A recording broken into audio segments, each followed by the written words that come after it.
Yeah, why not? There we go. Oh,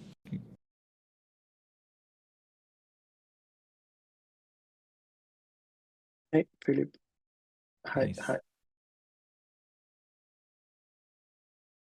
Cool. Let's begin, shall we? We getting this recorded? Yes.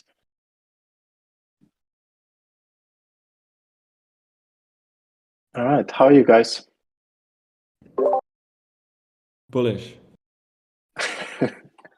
What's the most exciting thing you're kind of anticipating right now? In life or in crypto?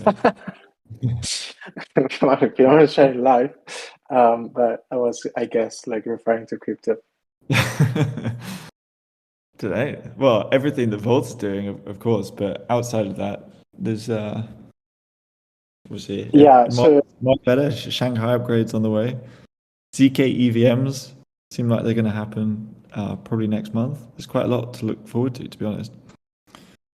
yeah, definitely. I mean, I think I don't want to spoil it, but I think you might go through a little bit of what's to expect in the future of Voltz, which is super exciting. And I guess I share this view with the rest of the team. Like, I wish we could explain everything all the time, but yeah, it is insane what's coming up this next like few months. I see Kowari is there. I invite you to speak as well if you want to come up here.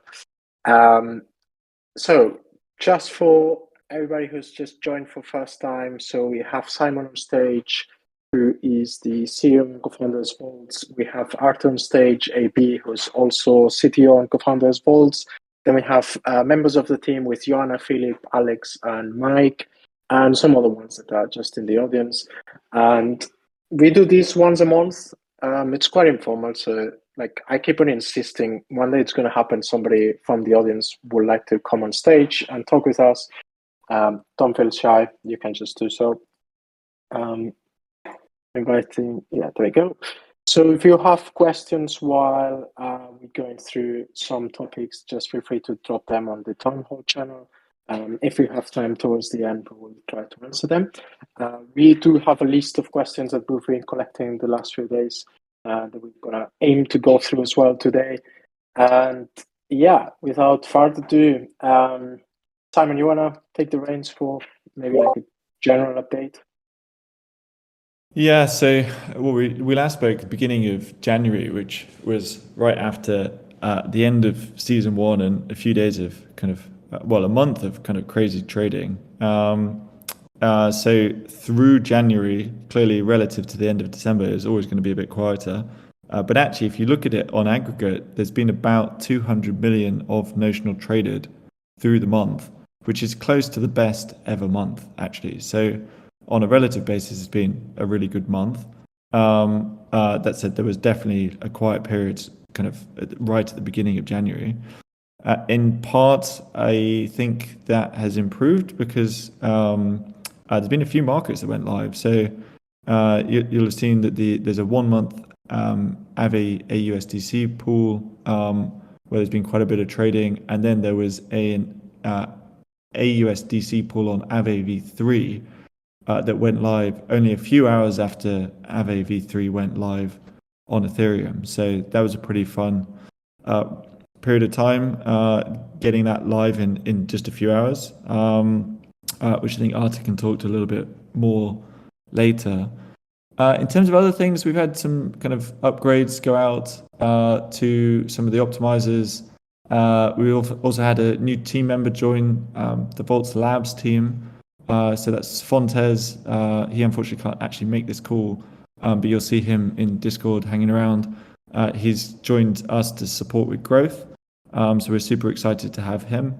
And then I'm trying to think what else. A lot of it is, as Broccoli was saying, there's stuff we always would love to share on forward-looking stuff. I can promise you there is a heap of stuff that we're working on at the moment, and we're really excited to announce all of that at the right time to the community, and then hopefully the community loves it and it will then get deployed onto Voltz protocol.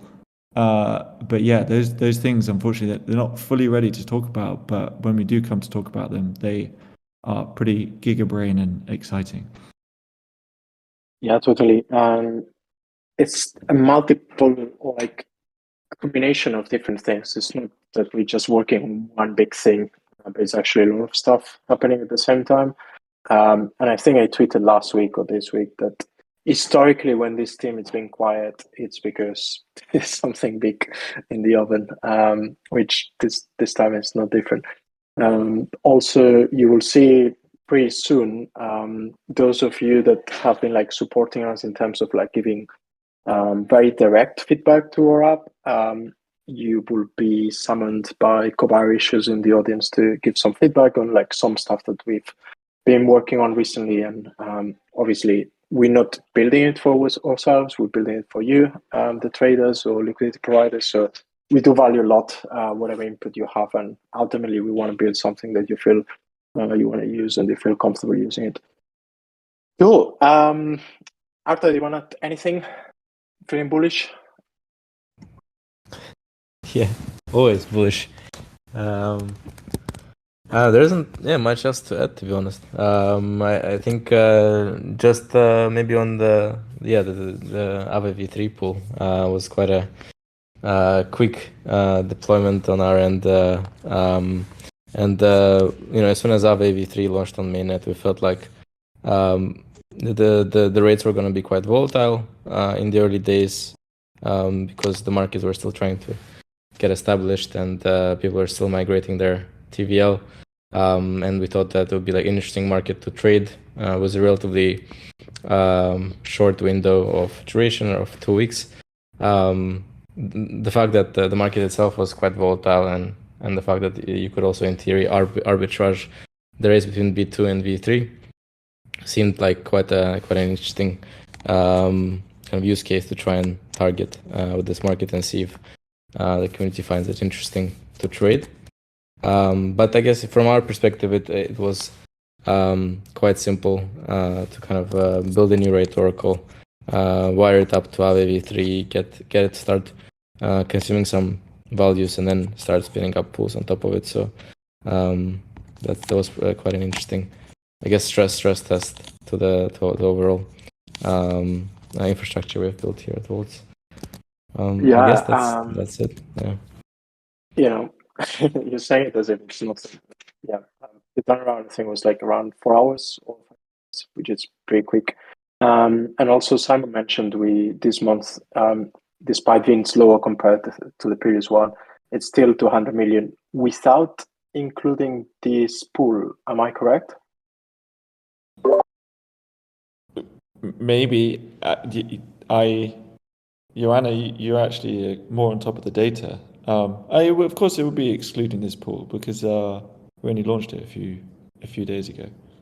Yeah, I don't think we have it on Dune yet. Is that the case, Joanna? We're putting you on the spot now. Sorry. We do have it on Dune, but I'm not sure of the exact number. Okay. Yeah, I'll be curious if anybody in the audience did use that pool and what is it you found, or if you found interesting. Obviously, as usual, we appreciate your feedback. Cool. Well, that was one of the topics we wanted to go through. So thank you, Arthur. We'll actually want to talk about that. Another thing that happened this month is the 1 month pool just rolled over. That was like a few days ago, if I'm correct. So maybe on the 31st, yeah. Yeah, so just like 3 days ago. Any comments there? Or like business as usual? Although this time we did try to kind of explain the process. Maybe we can go through that again. Yeah, so the way that it has been working, because obviously if you take a step back, obviously all the pools on Voltz protocol, they have a maturity. So there are various different maturities for different assets that are live at any given point in time. A lot of them are kind of running quarterly, but we had kind of got some feedback that people wanted shorter duration pools, as there is an Aave USDC pool which is running on a monthly basis now. starting in January. Obviously, that finishes the end of January, so the new one starts in February. And the way in which that rollover, as we describe it, works is that 24 hours before the pool closes, trading is halted, and the new pool is launched for LPs only. So LPs then have 24 hours to put their liquidity into the new pool, and then kind of 24 hours later, the pool matures. So that was the 31st of March, midday, the pool matured. And then trading is opened for the new pool, which just enables this continuous process of trading. So that's obviously happened. It will happen again. The 1 month pools, like obviously we're always keen to hear feedback, and the 1 month pools kind of get quite a decent amount of trading. So ultimately, kind of the protocol exists for kind of everybody in the community and the people that want to use it. So if the kind of feedback is that we kind of collectively want shorter duration pools, then that's what can be created. And who knows, maybe we transition from quarterly pools to just 1 month pools. But again, feedback on this is always helpful. Yeah, totally. Feedback is always helpful, and also feel free to put that proposal forward if you guys think it's what you want. At the same time, we did ship a couple of quality of life improvement features, and I've got Alex on the audience. And Alex, let me ask you, is it the first time that I brought you up here? Actually not. I think I was here as well, like in December maybe. So yeah, it's my second time. Yeah. Nice. So you know the drill. Walk us through how the feature works. Sure. Yeah. So we've launched a new feature for the optimizers, which is called the auto rollover. And just like to reiterate a bit on optimizers. So because Voltz protocol uses this concentrated liquidity mechanism, when users want to put liquidity into the protocol, they also need to provide a range of fixed rates, right? What the LP optimizers do is that they abstract away this concentrated liquidity mechanism, and users can only just basically put funds in, and then the optimizer will allocate those funds into the best possible optimal fixed rate range. And of course, this optimal range can change over time as the pool goes on, right? And basically, we had this 31st of January pool that just expired, and with that also the optimizer expired. And once that's done, users either have to withdraw their funds or roll over into existing and in the new pools, right? And what we've launched this week was a new toggle on the app. So if you go on the optimizer, you'll see this new toggle which says active and inactive. And then if a user registers, so if they go to active, they'll register for auto rollover. So basically, whenever an optimizer expires and then the user is registered for auto rollover, then those funds will be automatically rolled over into existing and new pools. So there's also these optimal distribution into existing and new pools into existing optimizers and new optimizers. And basically, the users don't have to really worry about rollovers.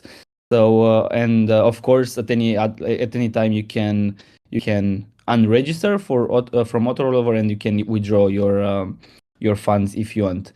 But yeah, basically you can just register for auto rollover now, and rollovers can happen this month, next month, and so on, and then you don't really have to do anything there. So yeah, this is the new feature. And of course, we'd like to, I guess, to hear feedback from you if you find this process intuitive on the app, and if you have any questions. Yeah, thank you for that, Alex. And then just to reiterate, maybe you want to explain where to find the new positions and where you can activate that. I understand there's two ways that you can activate. Sure. Yeah, exactly. Yeah. So there are two ways in which an user can register for autorover. So this registration basically is marked on chain, right? So because of that, users have to pay a small fee for that. But basically, there are two ways. So, for example, if you go and deposit into the optimizer, you can also, at the same time, so in the same transaction, you can also register or unregister from auto rollover, right? So on the deposit form in the optimizer, you'll also now see this additional toggle. And if you toggle it, then in the same transaction with your deposit, this registration for auto rollover will happen, or unregistration if that's the case. And then, of course, the other way to, I guess, register for autorover is in your LP portfolio. So at the bottom of the LP portfolio, you have the optimizers portfolio, and then for each of these optimizers, you'll see the toggle active, inactive, and then you can toggle it on off, and then you can send the transaction and basically register or unregister from auto rollover. Boom. There you go. So tiny improvement there, quality of life improvement. So you don't have to always like keep track when things expire. If that's something you don't want to, and you just want to let your funds roll over automatically. Cool. Thank you, Alex. That was super useful. And one last question actually for you as well. There's been a fix on some issue that some users were having with I think it's the deprecated optimizer. Yes, that's true. So while we were working on like this new feature, we accidentally introduced this issue with the deprecated ST optimizer, but now it has been fixed. So you should see the manage button there to withdraw your funds if you'd like. So that has been fixed, but of course feel free to ping us if you have any other issues or questions about this. Nice. Cool. Thank you very much, Alex. That was super helpful. Cool. Moving on to some other exciting stuff, this time more on the ETH ecosystem. So Shanghai, we believe, is around the corner. So take this one, maybe after you want to like drop 2 cents on like what we think Shanghai means for us, for ETH in general, etc. Yeah, I think it's I guess we had the merge, and finally after a few months time, there's been I think an announcement from the ETH core team that the plan is to launch on the Shanghai upgrade on testnet by the end of this month, and then if all goes well, kind of ship it to mainnet in March, which is already getting quite close. I think that there's been quite a lot of theories around what I guess people expect to happen by then, because obviously I think they're around 14% of the overall ETH supply is currently locked in, and there's been quite a lot of validators who haven't been able to withdraw their rewards in over, I think, around 3 years, some of them. So it'll be interesting to see what actually happens to this newly kind of freshly released ETH, whether people are going to choose to dump a portion of it to cash out, which is going to have some kind of pressure on the ETH prices, or they might choose to, instead of dumping it, to put it into some of the liquid staking derivative protocols like Lido and Rocket, to still have exposure to the yields, but have the benefit of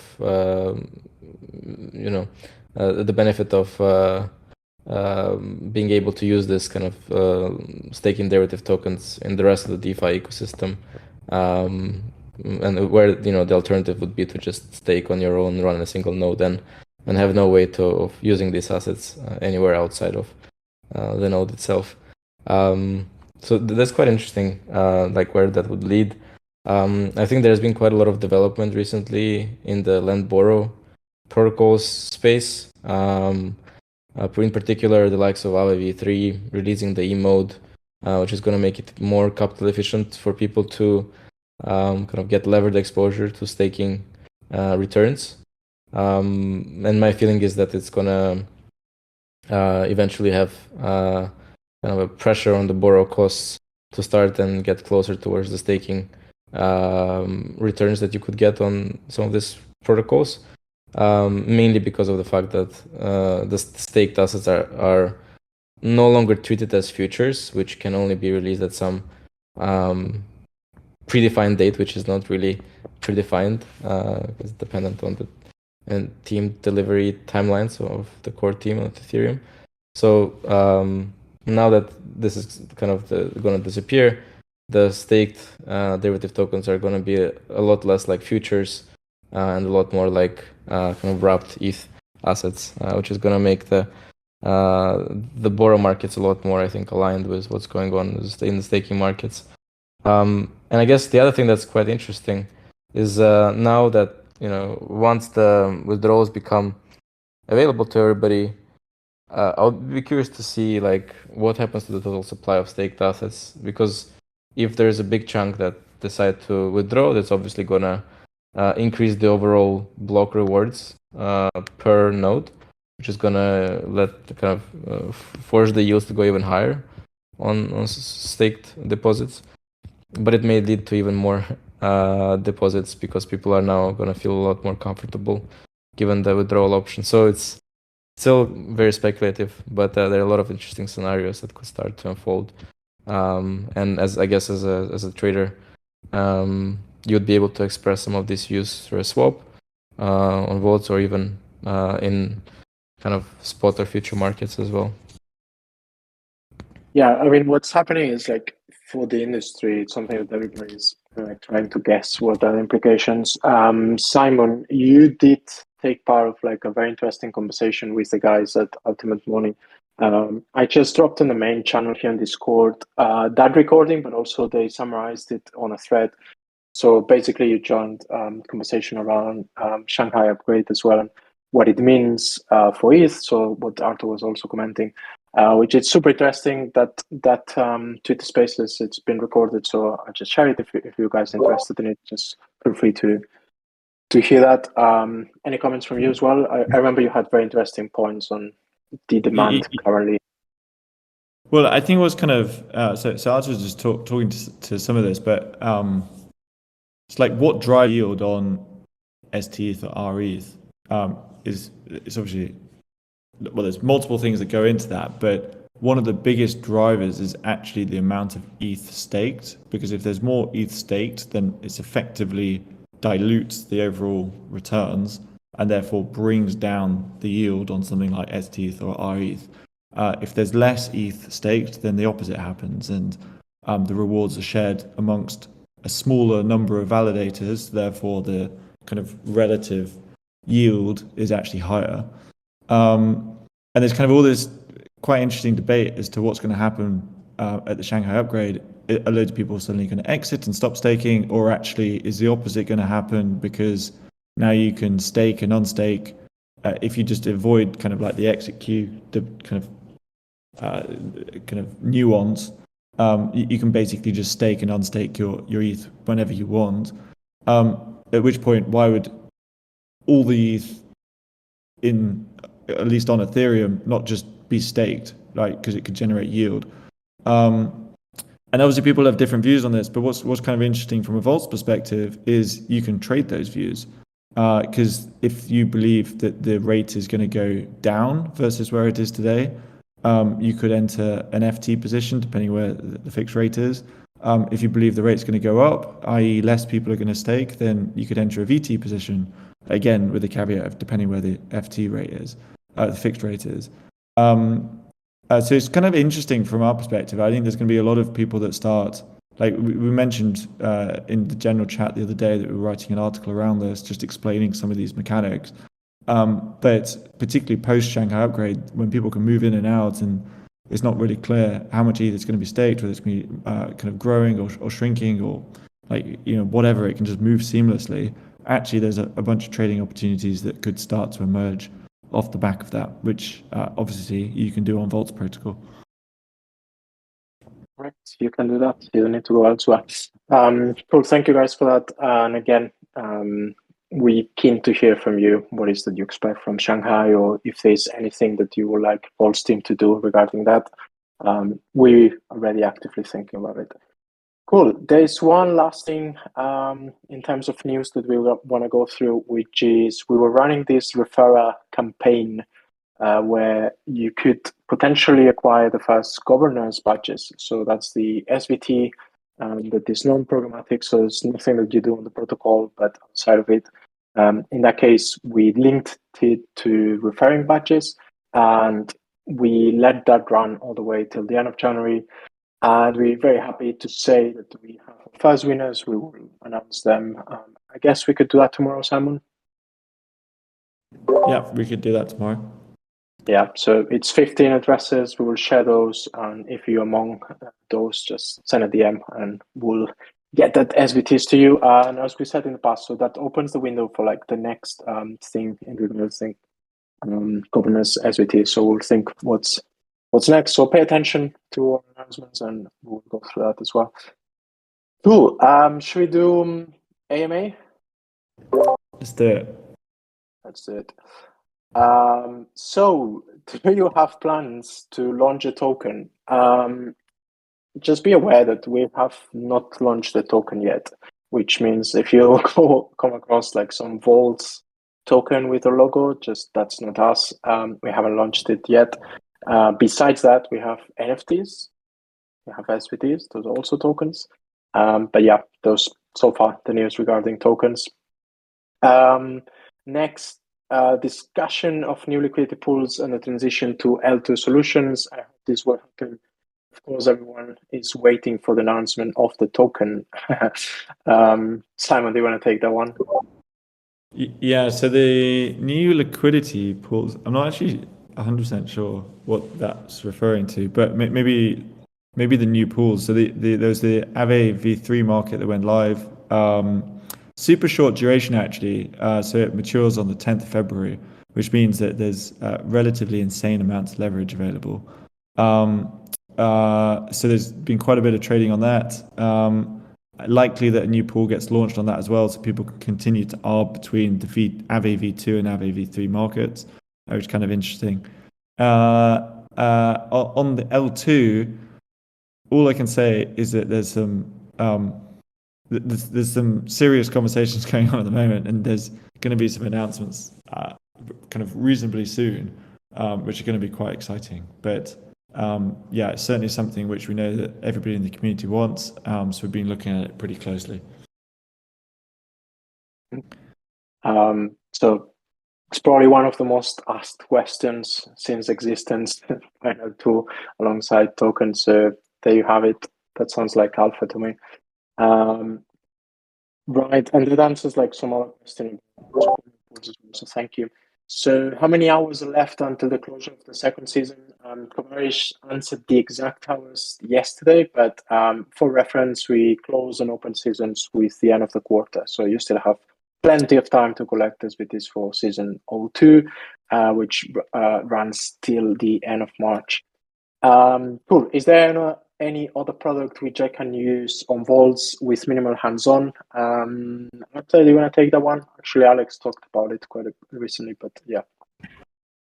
Sure. Yeah, I think the optimizers is I think in my mind the best way to jump into liquidity provision on Voltz. If you're not a sophisticated trader and you don't want to optimize for the best tick range to kind of maximize fee income. Yeah, I would say that would be like the best way for someone to kind of jump into the Voltz ecosystem with relatively minimal need for understanding of the nuances of the implementation. Yeah, exactly. But again, do your research before. It is definitely a good solution. Another question: someone who's looking to provide liquidity and earn interest on idle ETH. What should I do? Do you want to take this one as well, after? Yeah, sure. So I think it's probably just an extension to the previous answer. Of course, there are multiple ways to generate yield with idle ETH. I think one is through LPing and in order to actually be kind of profitable as an LP, you need to be able to pick a range of fixed rates within which you believe if there's going to be the majority of trading volume, such that your overall exposure to kind of rate fluctuations is market neutral, meaning that as an LP, you end up just matching orders from either side of the market, fixed takers and variable takers. And the more balanced trading activity there is, the more fee income you can generate without having too much exposure to this thing called funding rate risk that starts to appear once you get locked into a position for some indefinite period of time until somebody matches it on the other side. I guess the other way to make yield is through arbitrage. I think there's multiple cases where if the fixed rates between RETH and SDE start to be misaligned, then as a trader you can short the one that you believe is undervalued and overvalued, and then long the one that you believe is undervalued in terms of the fixed rate that the market prices it at. But yeah, I guess those things start to become more challenging from like research and implementation perspective. I think another strategy would be to try and arbitrage. I think the staked ETH markets on Voltz and I think BitMEX, but that's something I personally haven't spent much time looking into. But that could be another market where there may be opportunities. Yeah. Nice, thank you. There you go. Lots of stuff to think about. And talking about strategies, another question on that. Are there any strategies for Shanghai update? We kind of like talked about Shanghai. Maybe Simon, since you were the last one, do you want to take this one? Yeah, I think it's kind of a little bit of a repeat of what we were talking about before. If you think more ETH is going to be staked, then there's equivalent to saying you expect the yield on STETH and RETH to go down, and obviously you can trade that view on Voltz. If you think less ETH is going to be staked post Shanghai, then there's equivalent saying you expect the rate on STETH and RETH, all else equal, to go up. And again, you can trade that on Voltz. So there's obviously people that have different views of this, and depending on what happens, obviously, some people are going to be right and going to make profit off the back of trading that. Nice, there you go. Next one, will you be launching any principal protected ETH yield strategies? A lot of strategy questions. I like it. Dr. Simon, you guys want to take this one? I think just maybe briefly, in terms of the strategies on ETH, I think broadly there are two types of potential users. There's people who consume the yield through liquid staking derivative solutions by kind of buying the staked ETH or like a CB ETH or RETH tokens. That's kind of one side, and obviously there is some volatility in the rates within those markets, which could be hedged by taking a fixed taker swap in the respective market on Voltz.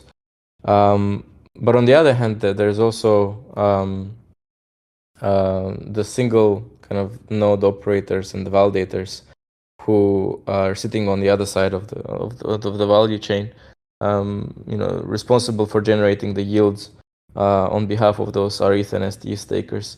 And one interesting observation that we have made is that the actual kind of return distribution for those single node operators is way more volatile than that of the staked solutions, because the staked solutions are able to diversify their gains and losses. If one of the validators gets to have a lucky block to mine with lots of MEV and the other one doesn't, then it's able to effectively smooth its income and achieve quite a stable rate of return. This is something that's more of a luxury for single node operators and is an interesting angle where we feel that interest rate swaps could fit in, but that's still something we are looking into quite actively. But I'm pretty sure that I think Simon has some insights there as well. Yeah, it's definitely something that we're looking into quite a lot more. I think one of the more like straightforward, for want of a better phrase, like strategies that we are seeing some people do. So if you have some sort of LSD that's generating like a variable yield, there's obviously uncertainty in what that yield's going to be, which limits what you can do with that potential future yield. So what some people are doing is they might have, say, STETH, and they're fixing that yield on Voltz protocol, and then doing things with that guaranteed fixed yield, like buying options. And what that does is it kind of completely changes the returns profile, depending on kind of exactly what kind of strategy you use from an options perspective. But it is a kind of relatively straightforward structured product that we're seeing quite a lot of teams, either like teams, kind of DeFi teams, or whether actually some CeFi teams as well, kind of pick that up as a strategy and start to build that off the back of combining something like STETH with Voltz protocol. There you go, a lot of food for thought there. Let's move to one that literally is the most asked question. You already touched on it, but again, L2, if it wasn't clear enough. L2 is like, I don't know, there's going to be an announcement on it pretty soon, so I just don't want to be repetitive of what we kind of said before. We're pretty excited by it. We know that the community wants it. So watch this space is probably as much as I can say. Let's watch this space. Cool. Super exciting, I guess. Nice. Another one. Any plans to raise funds again? That's a good question. So Voltz Labs, there's obviously the protocol, which is kind of governed at the moment predominantly by the community, but obviously that will be facilitated in a different way in the future. And then separate to the protocol, there's Voltz Labs, which obviously all of us on stage. Voltz Labs as an entity has loads of cash, which is great, which means that we have kind of plenty of runway as a team. Who knows? Maybe we'll choose to raise again in the future. It's not. It'd be kind of equivalent to Uniswap Labs doing a raise, but it's obviously separate from the protocol. So those two things are, yeah, I guess somewhat separate. But if anything were to happen, obviously we'd announce that to the community. Yeah, definitely would be the first ones to know. Cool. Just a couple of quick questions that I spotted from the audience as we were talking. We go to, where's the town hall there? So one we already answered 2 or 3 times. So if we plan to expand on L2s, just watch this space. And the other one, if we could add a feature to group claiming or batch claiming the badges via one transaction, that exists. So it should be at the top of your profile. If you have several badges that you haven't claimed yet, you should be able to claim all of them at the same time. So there you have it. Are you going to add new pools? We kind of touched on it. We always looking for new pools or new opportunities as we did last week with RBB3. And again, watch this space. A lot is about to happen. Cool. So if anybody has a last minute question, we can wait a couple of seconds. Otherwise, I'd just like to thank Joanna, Philip, Arta, Mike, Simon, and Alex for joining me on this stage. And if we don't speak again, it's going to be next month, first Thursday of each month is when we have our town halls, but we always reachable on Discord, general chat, tickets if you have any questions that you just want to reach out to the team. In terms of growth, as we said at the beginning, we have a new person heading up growth. So if you have like any partnerships that you want to discuss, feel free to reach out as well. And yeah, it's been a blast. So any last comments? just look out for the upcoming announcements. So there's going to be some fun stuff coming soon. Otherwise, Mic drop. yeah. Otherwise, always good to kind of do these chats, of course. Yeah, thank you very much, everybody. Have a good one. Thanks, everyone. Bye bye. Take care. Bye.